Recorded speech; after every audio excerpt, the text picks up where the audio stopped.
ready? Ready. Welcome to Mashiko. My name is Angus and I'm here with Venice, who regularly comes to Mashiko to do pottery.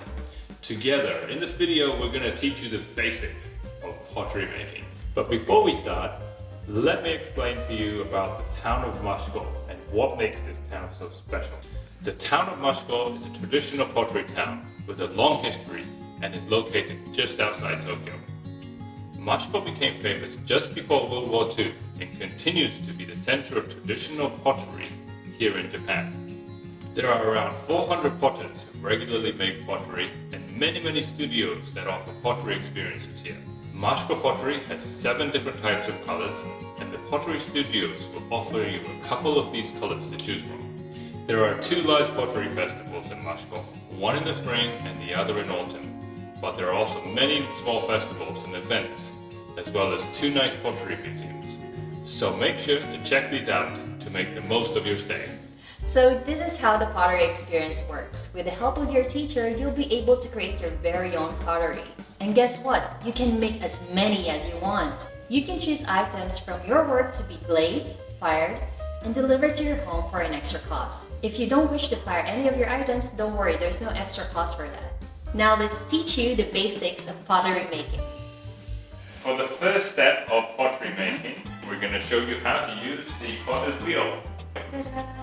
But before we do that, we need to prepare. First, you have to make sure that you remove all your jewelries, your rings, your watches, put it inside your pocket, and also, Agus here has his apron. You have to put on your apron to protect your clothes from getting dirty.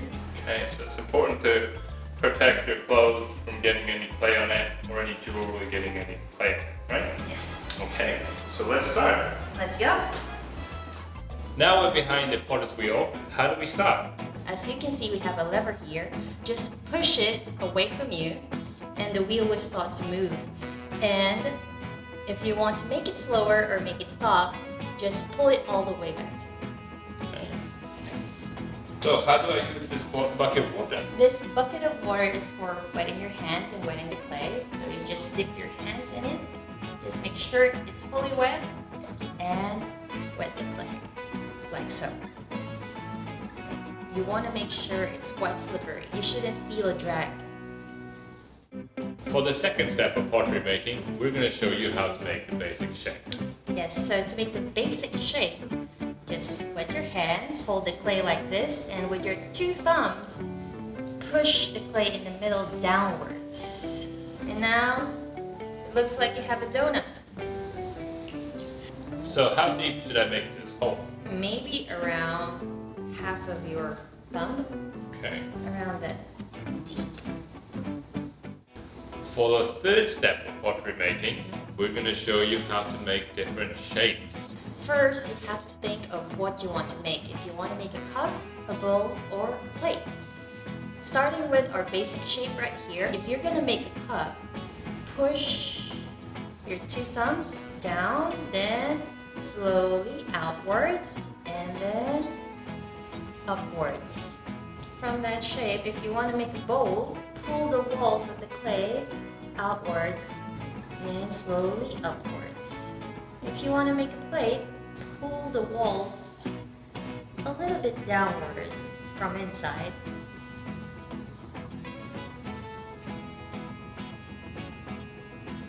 We just showed you how to make a cup, a bowl, and a plate. If you want to make different shapes, you can always ask your instructor, who will be happy to help you. So for the fourth step, we're now going to show you how to use your fingers, one of the important parts of pottery making. Alright, so make sure your hands are wet, clay is wet, and for this step we're going to pull the walls of the clay upwards. So put your hands like this, thumbs together for more stability, and from down, let's pull the clay upwards. Slowly, and once you reach the tip, slowly let go. So just in case you make the rim too wide like this, you can always put it back, okay? Doing this. Okay.